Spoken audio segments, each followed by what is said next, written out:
समझता दिल को हमारे, करता मेरी हिफाजत है। तुझ पर ही तो हक है सारे, तू ही मेरी ताकत है। तू ही समझता दिल को हमारे, करता मेरी हिफाजत है। तुझ पर ही तो हक है सारे, तू ही मेरी ताकत है। तू ही सबसे पहले दिल में, बाकी सब है बाद में। हम तो सदा महफूज हुए हैं भगवन तेरी याद में। तू ही सबसे पहले दिल में, बाकी सब है बाद में। हम तो सदा महफूज हुए हैं भगवन तेरी याद में।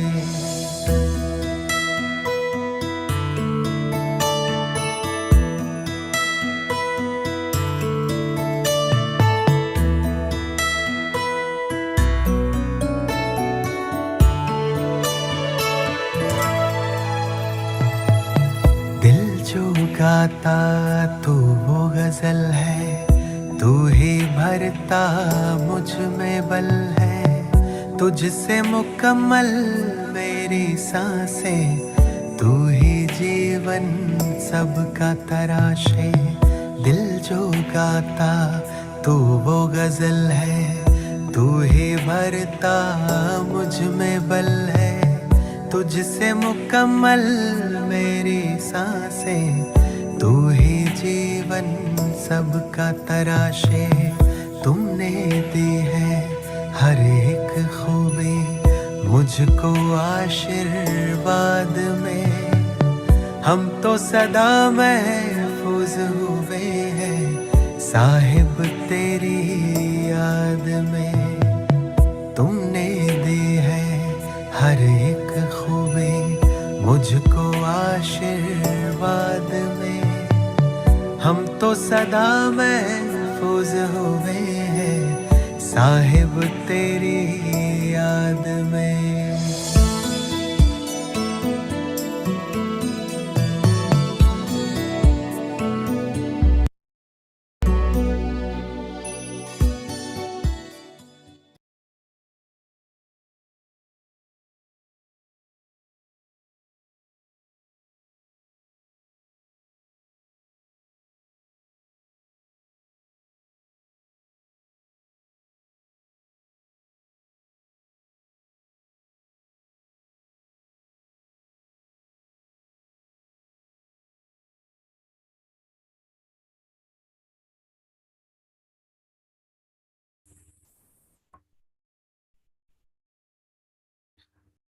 Om Shanti and a very warm welcome to everybody who's gathered here today on this Zoom platform.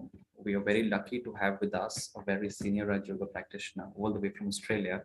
But fortunately, he's here with us in Delhi at the Om Shanti Retreat Center in Gurugram, which is the Brahma Kumaris Retreat Center for the Northern India. And before I introduce our guest for tonight in this series, which is called Prabhu Parwane, I would just like to inform everybody that we have translation available. So everybody who wants Hindi translation can use the interpretation option on their Zoom application. And I will now say this in Hindi. आप में से जो भी लोग Hindi translation सुनना चाहते हैं इस क्लास का, जूम पे एक ऑप्शन है इंटरप्रिटेशन का, उस ऑप्शन को यूज करके आप हिंदी ट्रांसलेशन इस क्लास का सुन सकते हैं. And we will keep reminding you about this translation facility that we have today, even during the session, so that anybody who joins us midway can also take advantage and listen in the language whichever is comfortable to them. We will now begin with our session, and we have with us a very special guest, Brother Charlie, who's come all the way from Australia with us. He's the director of the Brahma Kumaris services in Australia, and a very, very well-known management professional who has helped millions and millions of people all across the globe align themselves with the spiritual teachings and guidance of the Brahma Kumaris. He's widely traveled, published a lot of articles in books and journals, and he's a source of inspiration and learning for all of us. His journey with the Raja meditation started somewhere in 1975. And in 1977, he was instrumental in setting up the first Raja Center in Australia. We will now hear more from Brother Charlie himself. Welcome to the session, brother. Thank you, Raghav Bhai. I'm really happy to be here. And I think I'd first just like to say that I need to apologize because a few months ago, I think I was supposed to be with all of you and I double booked myself. Yes. So I apologize for that, but I'm really, really happy that I'm with you tonight. Thank you It's so lovely much. to be with you. So this, I think, is the 50th episode of the series that we started for young Brahmins. And we try and engage and learn from experiences of seniors like yourself. And how was your journey into the organization? What is that you remember about the Dadis? What is that touched you and really kept you going on this journey so far? So this entire conversation will revolve around those points. So I would request you to go back to 1975 and tell us a little bit about that moment in London where you were touched with meditation and you felt that this is the journey that you'd like to start now. How was it?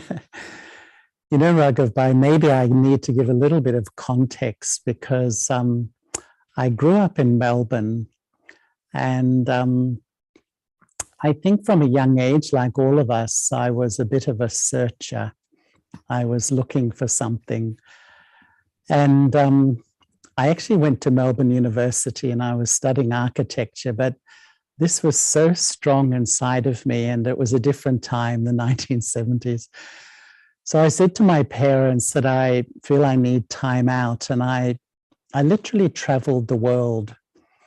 And I think it was the best education I could have had because I was just 20 years old and I took a one-way ticket to Kuala Lumpur.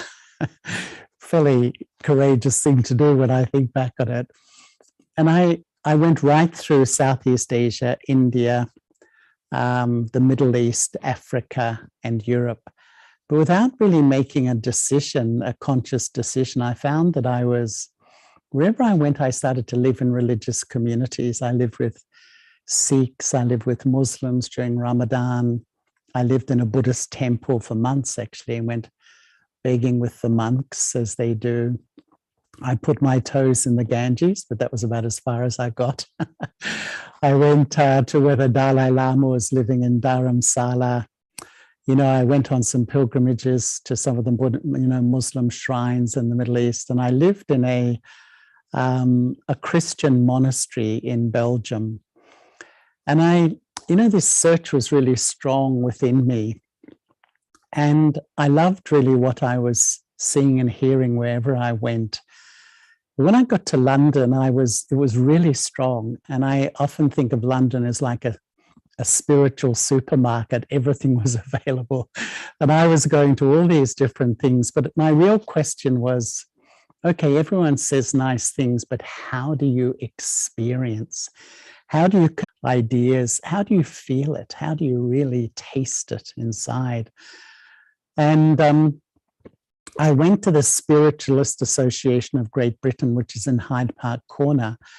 And there was an advertisement that B.K. Genty was going to give a talk. I had no idea who that would be.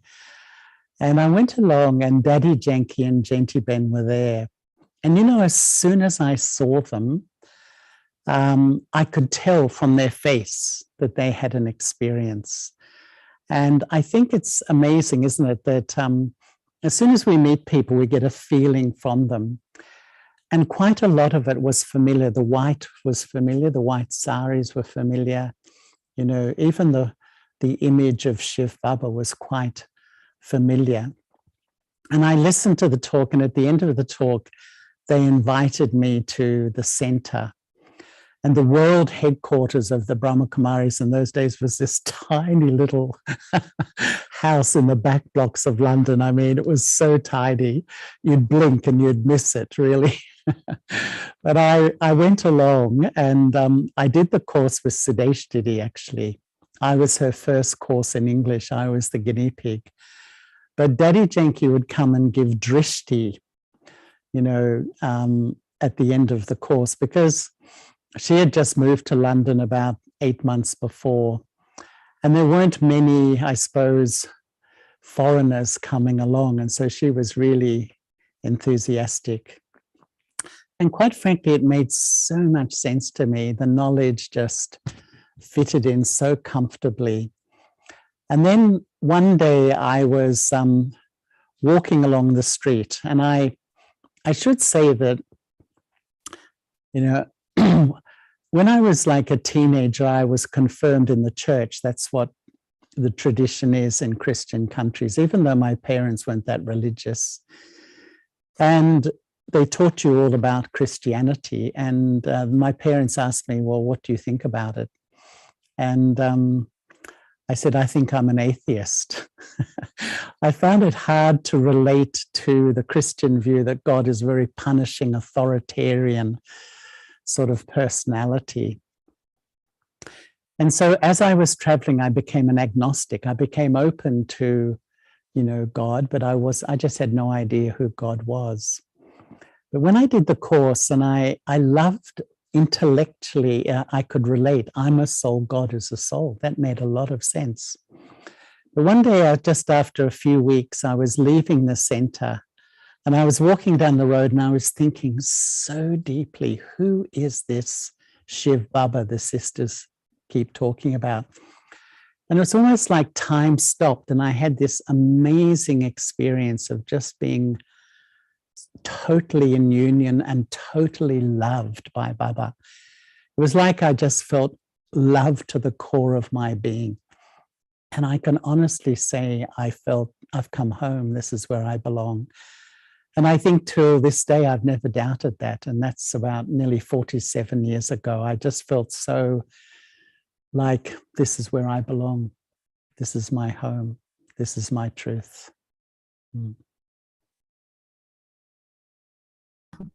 Wonderful. Thank you so much for sharing that experience with us. And a lot of us did travel to London with you in that tidy little lane and the old house that the Brahma Kumaris used to have back then.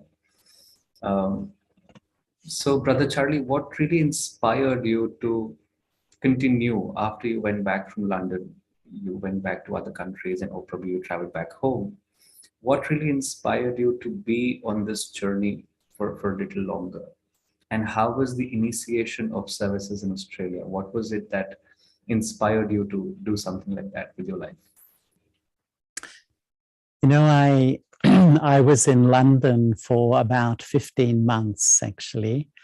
And it was a wonderful time to be there because the three teachers were Daddy Janki, Sudeshtiti, and Jentiben. And there was probably 20 students. So you can imagine we got so much attention. And often we would travel around the country going to programs, and we had a little car, and Jentiben would drive and Daddy would sit in the front. And if you know Daddy Janki, she just talks, knowledge. And it was really wonderful. I have such sweet memories of those days of childhood. And, I'd been away from my family for nearly 4 years. And I began to write to my family that I was, what I was doing. And I think they started to think, oh, what's he got himself involved in? But at one point, Daddy Janki, my father said, I think it's good if you come and visit, because I've been away for a long time. So Daddy said, you should go. And on my way to Australia, I was in Madhaban, and I was meeting Daddy Prakashmani at the time and little Mohini, her Brahmani. And Daddy said, well, what is your plan? And I said, Daddy, I'm returning to Australia for a little while to see my parents and my family. And little Mohini said to me, you should open a center. I was 1 year in Guyana. I was like 23 years of age. And I didn't say anything. I didn't answer. But as I started to go around Madhaban, all the Madhaban Niwasis started to say, oh, I hear you're going back to Australia to open a center. The Brahmin family. Before I knew it, everyone was saying, oh, you're going to open a center. Moini, when had that knack of inspiring people to do bigger and bigger than what they could think of doing themselves. Moini was a wonderful person. She really was. And yet I think that was one of the best things that happened to me, because you sort of had to learn on the spot. And in London, of course, with Daddy there, there was just so much inspiration. But when I got to Australia, I realized I needed my own deep link with Baba. I had no one around me, really. There was a little center in Sydney, but the closest centers really were in India in those days. This is the mid-1970s. And so, a small group of us began to, we opened a center. And people started to come straight away. And I think after 8 months, a group of about 15 Australians came to meet Baba. And in those days, there was I think the largest groups of the double foreigners were coming from Australia. So it was like learning on the job, I would say. Learning as you go, because we really got no training whatsoever. I was there on my own. And then after a while, as quite a few numbers came, they sent Didi Nirmala to Australia, and Sydney became the regional headquarters for the whole Asia Pacific. And from Australia, we opened centers in, Malaysia, Singapore, Thailand, all over the whole region, Japan, Philippines, etc.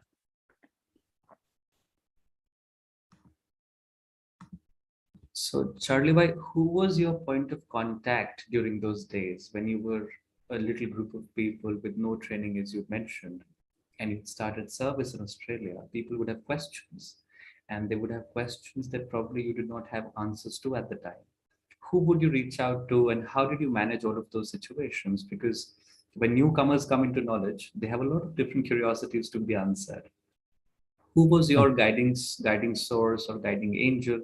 Or who was that one teacher who you would connect to, and how did you manage that period? It was Baba, really, because, the 1970s, no internet. Phone calls were incredibly expensive. And, the way we communicated was letter, a handwritten letter. And actually, I remember once you could imagine I was so new myself. And I remember once that there was a sister who was coming, and she had a small daughter, and she had some problems in her life. And I wrote a long letter to Daddy Janki, with a lot of questions. And Sister Waddy, you may know Sister Waddy, who runs our center in Miami. She's a wonderful sister. She was living in the center in London at that time. And when Daddy received my letter, she said, Daddy read the letter, and she laughed and she laughed. And she said, oh, Charlie, he's like a new mother worrying about his first baby. And I think it was a little bit like that, that I was so innocent in a way. And yet I mainly would connect with Daddy Janki, but we had a very strong connection with Madhaban.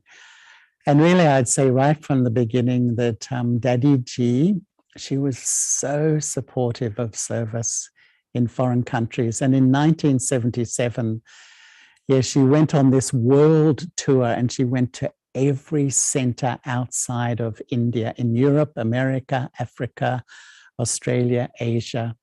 And so Madhaban and London were our points of contact until Didi Nirmala moved to Australia, which I think was probably early 1977, around those times. And then she became based there as the regional coordinator for the Asia Pacific region. So she became our point of contact. Wonderful. So, Brother Charlie, can you share a few stories of your experiences with Adi Janki in the early days? and how over the years Dadi evolved as a personality herself. And how did your relationship with Dadi also evolve over the years? Because you've seen her probably from the very initial times in London up to the most recent times. You know, that's a really interesting question, Raghav, because, you know, if I think of all the Brahmins I've known in my journey, who has transformed most, I would say Daddy Janki. You know, when I first met her in London, she was around 60 years of age. And she was really, I would say, a very strict teacher in many ways. And I really appreciate. And I feel that she really wanted to offer us the full Brahmin life, you know, 100%. What does it mean to be a BK? You know, with the Srimat and the whole lifestyle, which I really appreciate. But I think what she really taught me more than anything is how to love Baba, which to me is the absolute foundation of everything in this life. And Daddy had this incredible love for Baba that helped her beyond all the obstacles, all the challenges that came her way. And I had the fortune about 3 years ago, just before COVID, I was invited to Pakistan to give a talk at an interfaith conference in Lahore. And that was an amazing experience, actually. I really found that very, very powerful. But afterwards, I went to Karachi, and I went to all the original places that Baba had. I went to Kunch Bhavan, where all the sisters actually lived. This in one house, like 200 sisters were living. It was incredible. I can't express, somehow it filled in the beginnings of the Yagya for me, and how this Yagya was really born through love, and how the daddies were sort of born through, Baba gave them so much love that he pulled them beyond their body consciousness, I felt. And in a way, I felt that with Daddy Janki, that she taught us that really the way to move forward in this life is to fall so deeply in love with God that no matter what comes your way, you can overcome it. And I just saw her over so many years, just that incredible love sort of transforms into extraordinary spiritual power. And she just grew into a living angel in a sense. And I was amazed, you know, sometimes I saw her with, you know, some of the biggest VIPs in the world, and they were like children around her. They absolutely loved her. She was quite extraordinary. And I remember once I went with her to meet the head of BBC religious television in London. And we went into his office, and he was like a scholar, a religious scholar, and like an academic. And his office was amazing. It was a huge office. And there was, I would say, thousands of books on all the great religions of the world. He was like a world scholar on religion. And yet I can remember looking at his face. There was no peace in his face. And I was sitting with Daddy, and her face was sparkling. It was absolutely amazing. And I really saw, you know, how sometimes the sort of religious devotion just, I don't know, sometimes can just build ego. It doesn't really transform. But I could just see how Daddy really had an incredible link with God. I remember one night when I came into Gyan, I lived just opposite the center in a little Pandav Bhavan. And Daddy said that was the first Pandav Bhavan in the world where a few brothers would live together. And one night we'd gone to bed, and there was a knock, knock, knock on the door. And when we opened the door, there was Daddy Janki with a Jesuit priest. And this Jesuit priest had come from Germany to learn how to really have a link with God. He was an amazing person. And Daddy had spent most of the day talking with him. And I just remember the happiness on her face. She was just radiating happiness. And I could just feel her love for Baba meant her love for every human soul, and her wish to bring every human soul closer to God. You know, whoever they were, whatever their background was.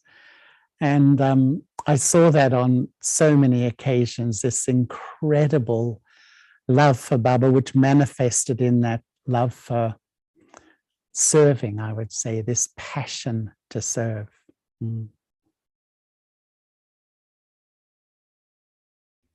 So Charlie, by coming back to Dadi Prakashmani, who you met in Madhuban and who and that moment inspired you to go back to Australia and open a center. What initial memories do you have of Dadi Prakashmani ji? How was her persona like? And how was she different from the others? What was it that you could see in her, but you could not so visibly see in the others at the time? Yes, it's wonderful, isn't it? Because all the daddies are like reached such an elevated stage, but their personalities were so different. And, you know, Daddy Ji, when she died, actually, I had the fortune. I was in Australia and I heard she'd gone into a coma, and I just flew straight to Shanti. And the morning before she actually left the body, I was in her room, and she was lying in bed in Daddy's cottage in Shantivan. Everyone had gone for breakfast. And I was just sitting there, and I actually noticed that she was connected to all the blood pressure machines, etc.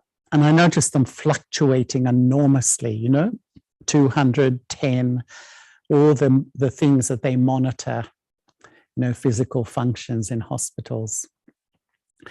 And then I did leave. I went to breakfast. And when I came back to Daddy Ji's cottage, there was a huge number of people around, thousands, I would say. And then suddenly all the seniors pulled up in their cars and they ran inside. And Sheila Ben came up to me and she said, you know, Daddy's leaving the body.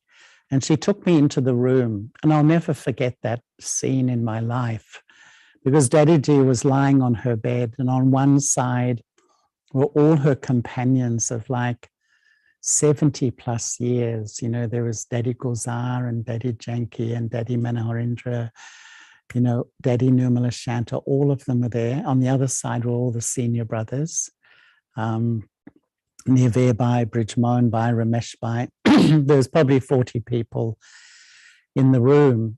And when I looked at all the monitors on the machines, they were 0, 0, 0. And I remember Baba said that it's the first time in the Yagya history someone has left her body in public, because Daddy's life was public. She often used to say there's no privacy. She was just the most extraordinary server. But what I remember was that in the days following, all the trance messages that came through, every day there was a trance message, mainly through Daddy Gulzar. There was 2 words that came up time and time again: self-respect and respect.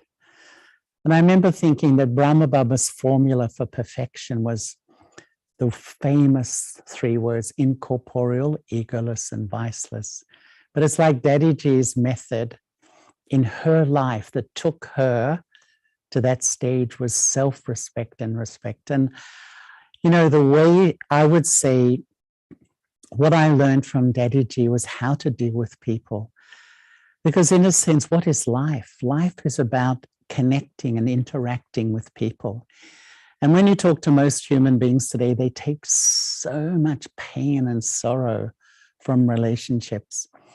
But Daddy Ji was the head of this massive organization, and yet she dealt with everybody with so much respect. Everyone felt uplifted. Just like when you sit in front of Baba, Baba's drishti is so elevating that you feel uplifted. Your self-respect grows. It was the same with Daddy Ji, because she had so much self-respect, that gift from God, that she could value everybody. And I felt she held the whole yagya in her attitude. And I really felt that because her attitude was so benevolent, so respectful, she created this amazing atmosphere of unity. And I remember once I went to New York with a film crew, and we made a film, and it was called Women of Spirit. This was probably, I don't know, 30 years ago nearly.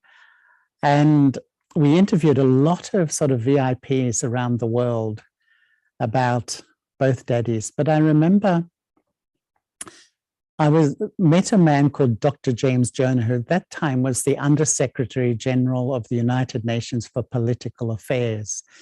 And he was dealing with all the world leaders. It was the time really of Ronald Reagan and Mikhail Gorbachev. And I asked him, I interviewed him actually for the film. And I said, who's the most impressive leader you've ever met in your life? And his answer, Daddy Prakashmani. And I said, why? I said, because her leadership is not transactional. It's not about cleverness, and it's actually her life. And really, I would say, what is really leadership? There's a million books written about it. It's about relationship. It's actually about relationship. And Daddy Ji, the way she related to everybody, you know, she was so loving, she was so kind, she was so warm, she was so respectful, and she was so much fun. She could be so much fun. She was so light. Her vibration, when she would walk in a room, everyone felt lighter. If there were heavy thoughts, you just felt lighter because she was so light. And she always, you know, would talk. She just felt she was an instrument. She would always talk about her part in the third person. Like if you said, Daddy, we want you to come to ORC. And Daddy Ji would reply, well, if Daddy Ji gets permission from Baba, then Daddy Ji will come. It's almost like she spoke about her own part in a detached way. She was such an exceptional leader. And really, when I first came to India in the 1970s, and I would travel on trains, now everyone would ask, well, what are you doing in India? And I said, I'm going to the Brahma Kumaris. And always, who? Who are they? They'd never heard of the Brahma Kumaris. Nobody, honestly.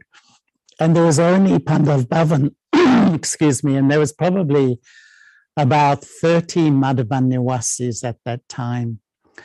And, you know, I once heard someone say that when Brahma Baba left the body, there was about 200 centers. When Daddy Ji left the body, there was like 7,000 or 8,000 centers. And I really learned the way she expressed her spirituality in dealing with people she was just like a wonderful example. And I feel that, you know, all of us have to deal with people. Daddy Ji was the perfect example of how to really manage and deal and have relationship with others. Wonderful. Thank you so much for sharing those stories with us. And I would like the opportunity to ask you the same question that you asked the Undersecretary General. Who has impressed you in your lifetime the most? Oh, you know, I feel I could, one day I would say Daddy Ji, another day I would say Daddy Janki, another day I would say Daddy Gozar. You know, Daddy Gozar, I used to feel it, you know, to connect with an egoless human being. I really felt she was a totally egoless human being. And her power of attraction, and I was talking to Bridge Mohanbai about this today, that everyone felt so drawn to Daddy Gozar. Why? Because she had no attraction herself. She was absolutely so fulfilled in her relationship with Baba. But, you know, I would say, Raghav, probably the personality that has inspired me most is Brahma Baba. No surprise, I suppose. And yet I never met him. And, you know, in my early days, twice I had trance experiences. And I was actually once lying on my bed. This is like in the first 8 months of Gyan. And I just felt pulled out of my body, and I traveled an infinite distance. because trance was quite common in those days. Every center in India had a trance messenger. They were very, very common. And I came just in front of the face of Brahma Baba. And you know, I can't describe in words how beautiful that face was, the face of the angel. The love emanating, the purity emanating, just radiating with love and purity. It's an indescribable image that I hold. And so I often think, because, you know, in my early days, I went to Calcutta and I went with Dadrananka Shaw. And Dadrananka Shaw was related to Baba by marriage. He was in the Yagya.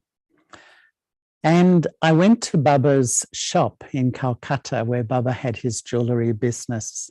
And strangely, you know, where Baba had his business was a market right in the center of Calcutta, Kolkata. And it was called the Hogg Market. Strangely, it's my name. I've got no idea. There was one governor of Bengal who had that name. And Dadare K took me and I met some of the jewelers who were like businessmen running jewelry shops like Baba. And they showed us photos of them in the 1930s, and they showed us photos of Dadrananka Shaw, and he was leaning on his Mercedes Benz, wearing a beautiful suit from London. And I really realized how fashionable they were. And it really just struck me that Baba was always so deeply spiritual, but he was really a worldly person. You know, he was married. He had 5 children. He had a huge business. And when I saw where he was, how he was an exceptional soul in every one of his 84 births, there's no doubt, exceptional. But he was body conscious like all of us. And yet, through his love for Baba and his absolute absorption of Baba's truth, he elevated himself and he left his body at will and became a complete angel. And I once met Baba when I was 10 years in Gyan. And it was an interesting meeting because we sat in front of Baba. There was a group of double foreigners, and usually Baba would speak your specialty. And this time Baba said, "What's your specialty?" He asked us, and none of us replied. And you know, when he came to me, he said, "Your specialty is your love for Brahma Baba." And I'd always felt close. But that actually made me feel closer, because I find my relationship with Brahma Baba, you know, Shiv Baba is the one who makes me pure and takes me home. But in a way, Brahma Baba teaches me how to live in this world and not be influenced by it. And his amazing courage, the, you know, what he had to face was equivalent to all the rest of us put together, I think. And so I really feel very, very close to Brahma Baba. And really, I could say on different days, so many of the seniors have been such an incredible inspiration for me in different ways. Daddy Janki taught me really how to love God with all your heart and all your soul. Daddy Ji taught me how to interact with others and what a real leader is. Daddy Gulzar taught me about what purity really looks like in practical. But Baba was, you know, Baba became the angel, and, you know, that's a feat that no other human soul has achieved since then, something absolutely extraordinary. Charlie, I'm sure that everybody in this meeting and everybody who's watching us on YouTube is extremely, extremely fond of Brahma Baba. And we all admire and look up to him in so many different ways. It's essentially following the father is following Brahma Baba. And also very rarely does an opportunity present itself where we have someone on this forum who can tell us so many stories about the past and how the Yagya was in those days. So I'd like to request you, if you can share some stories with any of the senior brothers who you had interactions with, or whenever you used to visit Madhuban, if you were close to some of the brothers, and how did the brothers live at the time, and what were their duties like, and if any teachings or any inspirations you could draw from their personalities? Yes, because when I came, there was some of the original brothers were still there, which was Dada Nankashore, as I was just mentioning, Dada Vishwaratan, who really, when they first made pictures of the tree, he was sitting at the bottom as one of the 8 jewels. And he was just, when you saw him, it was like he didn't walk on the earth. He was really the most soft, gentle, yogi, angelic sort of presence. And when I would go to Madhuban, he would lead Amrit Vela, and he was like a pillar. He didn't move for 45 minutes, and he sat like Sakha Baba with his leg across, in that real yogi position. And there was Dada Chandra Has also, who was also one of the senior brothers. But probably I had a lot to do with all of them, and we used to stay, the senior brothers used to live above the offices in Pandav Bhavan. We used to call it Hawaii Mahal, where Nivebai lived later, and I often used to stay there, and they would just share story after story about Sakha Baba. They had unlimited stories. And there was also Arjun Dada, who was from the original Yagya too. And I really loved Arjun Dada too, because he had a slight mental health problem. But what was really so special is he was accepted as part of the Yagya. Even though he was a little bit slow, but he was accepted as part of the Yagya. But I did have quite a bit to do with Jagdish Bhai.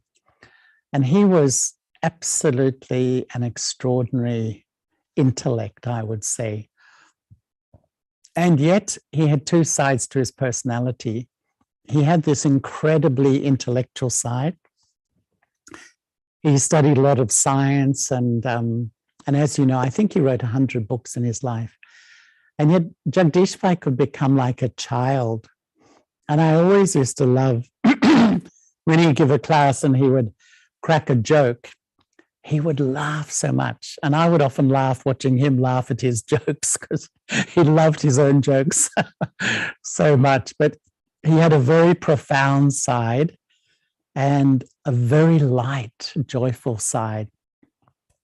But probably my most powerful memory of him was he was diagnosed with a liver problem and not given long to live. And he had a room in Sukhdam, which I think is still there. And one day, Brother Mike George and I went up to meet him. And he was in a bed that was very high, and we sat at the end of his bed. And he gave this amazing sort of passionate talk about truth. And really, it was just like, it almost felt like he was channeling Avyak Bap Dada or something. I'll never forget the feeling. He was saying, no matter what, be truthful and live according to Baba's truth, and never compromise, never allow yourself to be influenced by falsehood in any way. It was so impassioned. And yet I think I've been also very close to Nivebai my whole Brahman life. He was really loved by the double foreigners, because when we first went, he went out of his way to care for everybody. And Nivebai is really the friend of everybody, and he's an incredibly compassionate person. And I feel he plays a wonderful role in the yagya of caring for the family. He's quite motherly in his own way. And I think that's what his real love is, more than the administration, which sometimes he inherited. That's my view. His real love is for Baba, of course, and the Brahmin family he has. And you know what his specialty is? He can remember tens of thousands of people's names. And I think that that's extraordinary. That to me shows his love for everybody. Quite extraordinary. And yet I was also really close to Ramesh Bhai. Whenever I'm in Madhaban, I would have lunch with Nivebai a lot. I used to say the whole world would meet around Nivebai's lunch table. But I'd often have breakfast with Ramesh Bhai. And Ramesh Bhai also was such an interesting person and was a wonderful, wonderful storyteller. And I always felt Ramesh Bhai was a great example to me of being a totally spiritual person, but so grounded in the world. He was so understanding of the world and the ways of the world, and yet absolutely understanding of the Yagya and his spiritual life. He was really an extraordinary example of balance and how, to keep balance in life. And I always found him a very sort of thoughtful person as well. And in a way, the way he looked after the Yagya had such a sanskar of honesty, which really touched me too. Thank you so much, Charlie Bhai.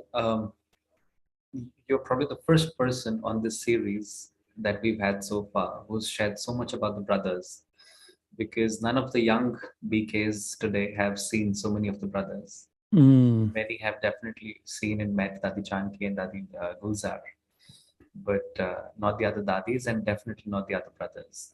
So thank you so much for sharing those stories with us. Coming back to how your journey has been in all of these years, there's also a question in the chat box that I'd like to ask you. And it's essentially about how should young people define their lives?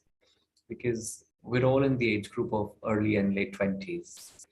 And it's a big decision that we need to take for ourselves about how our life should be and what is it that we want from our lives, the purpose of our lives, and how do we define it. How was it that you were able to define the purpose of your life, and what really inspired you to take a solid decision that this will be the foundation of your personality and lifehood? I think, as I said, I started with Baba when I was only 22 years old. And,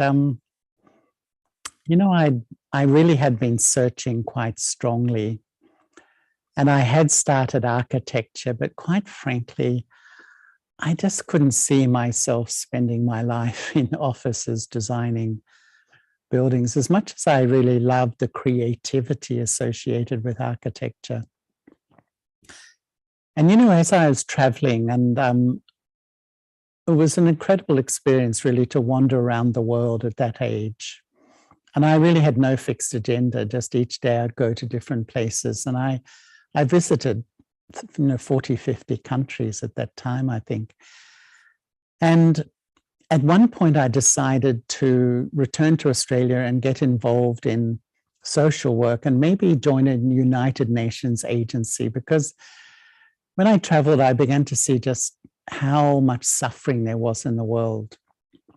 And yet, when I did the course and I really realized that this is God, it's actually the Supreme Soul who's teaching, that I just felt this is the highest task in life.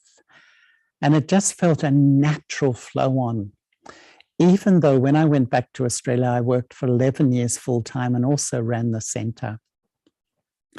But my family was really cooperative. My father was a stockbroker and he had some businesses. So I worked for him in one of his businesses.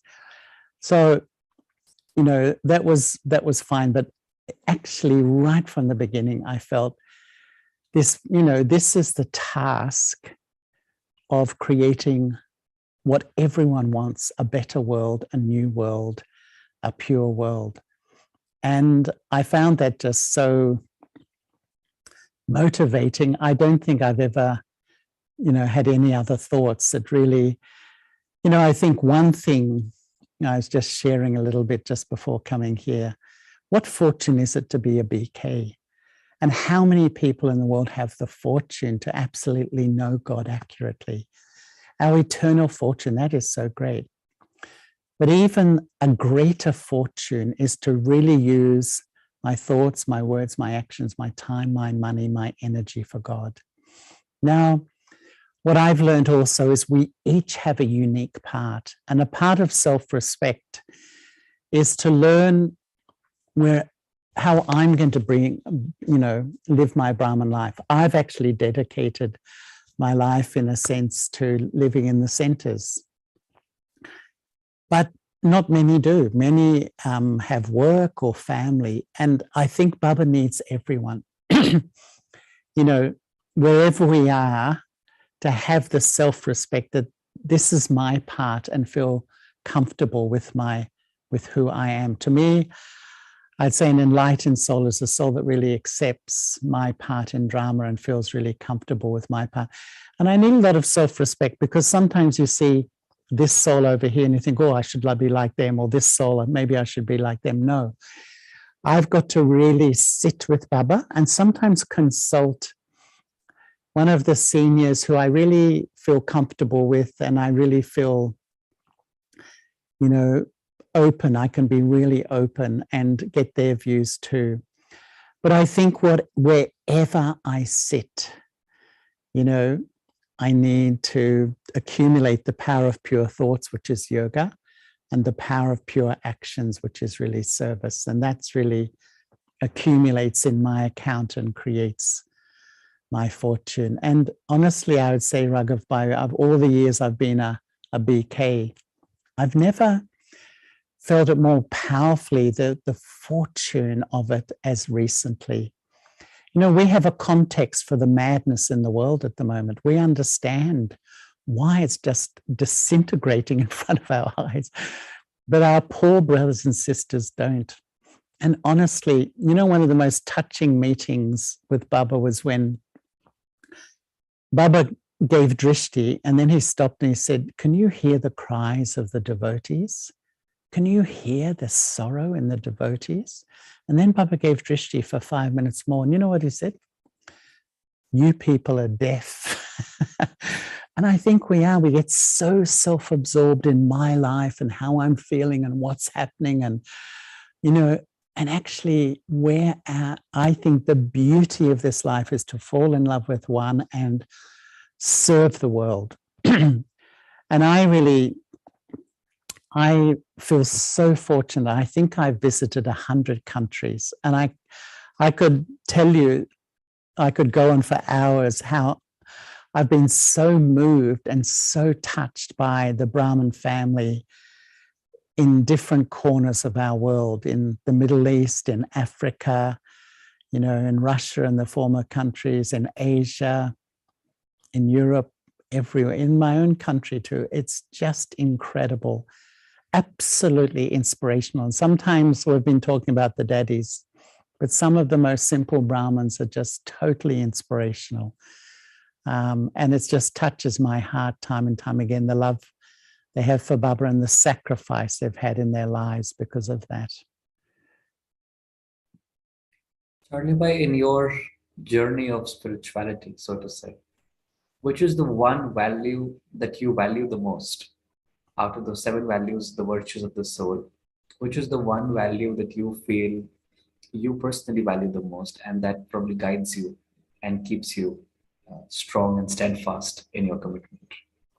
Love. To me, I feel I was born through love, and I feel the love of God is the greatest power that exists. The love of God can take you from the weakest to the strongest. The love of God can take you from the total sorrow into total happiness. The love of God can change anything. There's no greater power. And I think, in a way, all Baba does, especially the Avyak Molis, is just trying to create a sense of such belonging, because it gives us so much power to move out of our old self and our old stories and our old lack of self-respect. And I think, the more I fall in love with Baba, the gift is I get my self-respect back again. There's a question on love in the chat, and I will read out the question. It says, how can we love the way Baba loves? Well, really, I think in a way that's perfection. And I remember once, really, I met Baba with all of those who'd been, I think, 30 years in Gyan. And we stood up from foreign countries, that was, and we stood up in Diamond Hall, and Baba gave us many blessings. Then he said, set a date for perfection. And I remember we talked about afterwards, well, what does perfection really look like? It's one of those words, those spiritual words that, what does perfection really look like? And in the next Avyakmoli, Baba said, perfection is to have loving feelings for everyone. And I would say that's one of the things I've absolutely tried to do. And I'm certainly not perfect at it. But I really do feel that we're living at a time at the end of the cycle. We come in every day, all of us come in touch with the most incredible variety of human beings. Some who are so sweet, so friendly, so cooperative, and some who are so difficult and rude. And yet ultimately, they're all souls playing their parts. And I think, to have loving feelings for everyone, what happens to my stage? And really, in a sense, that's an angel. An angel's in love with one and just spreads that feeling to every single soul they come in touch with, the Brahman family, people in the workplace, your Lokik family, and even people you meet casually. Often I just feel that really I'm just radiating the perfume of goodwill into the world. That's really our role at this time, to fall in love with one and just spread this feeling in the world. Wonderful, wonderful. Thank you so much. Before we close the class, Charlie, by any other story that you feel you want to share with the young Brahmins today?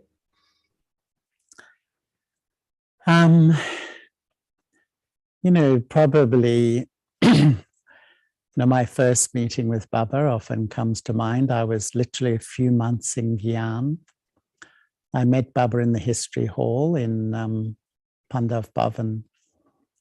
There was probably 50 people there, if I can remember, maybe not even that many.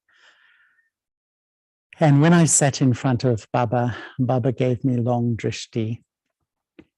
And Baba just looked so deep into the soul. And I felt that Baba's drishti scanned all the sanskaras in the memory track. And he fell on the original me, like the pure me, the elevated me, the soul conscious me. And it was almost like he massaged that to the surface and introduced me to who I really am. And I feel really that sometimes I ask myself the question, am I living in my own drishti on myself? That drishti where sometimes we're a bit too critical, we limit ourselves. Or am I really sitting in God's drishti? Because I think for each one of us, when I really sit like in the early morning hours, become a soul and feel Baba's drishti, Baba sees the highest. Baba sees us as world transformers, bestowers, the angels. And how do I see myself? Because often I catch myself, I see myself here, Baba sees myself here. Really, I think that that's what the daddies did. They lived in God's drishti. And I think that's what we have to do. Rather than chronically limit myself and always think about what I'm not, I really need to live in Baba's drishti. And I feel when anything's not going so well, just sit in Baba's drishti and feel how he sees me in such an elevated way. This is a natural way to make effort. Thank you so much. Thank you so much, Charlie, for sharing those treasures of stories and memories with us. Just one last question before we close. Any message or any advice that you'd like to give us for whatever time we have left? Raghav Bhai, I feel that we're living in a pretty challenging world on all levels. And even in Brahman life, we come against some major challenges, sometimes from our families, but mainly from our own sanskaras. And that's why I feel no matter what happens, no matter how strong some sanskaras are, never, ever give up. This is where we belong. This is our truth. And sometimes, look, I've been through difficult times, very challenging times. Who hasn't been? But on the other hand, I've felt that's when I've grown a lot.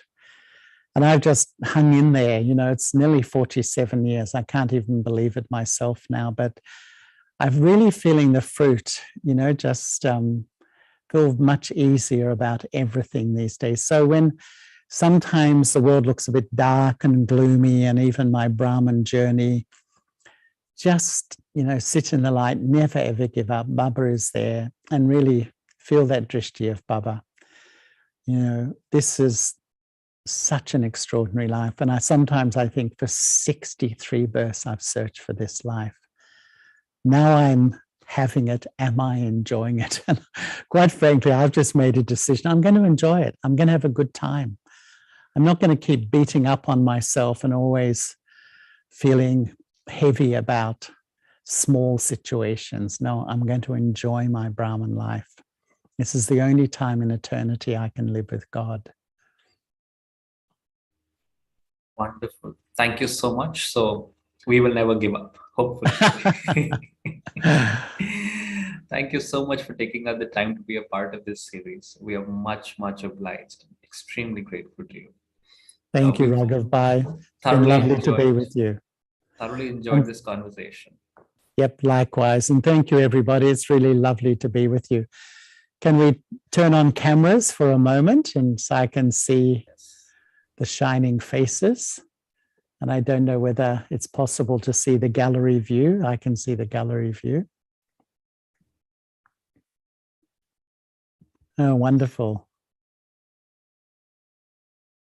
A lot of young individuals have joined us, and I also see a participant from abroad.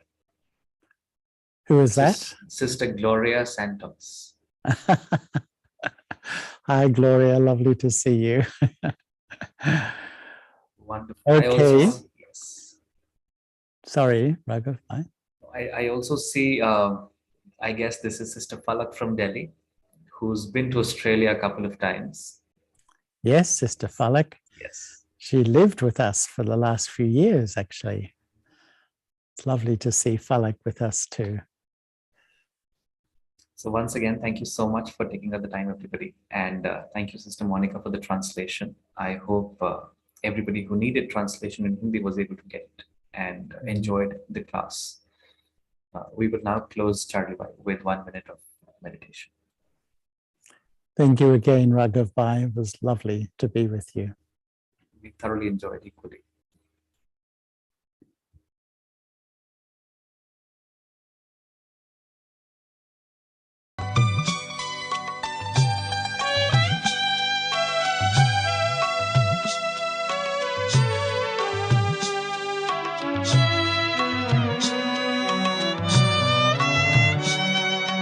वक्त है कम लंबी मंजिल तुम्हें तेज कदम चलना होगा हे परम तपस्या के पथिकों तुम्हें नूतन पथ रचना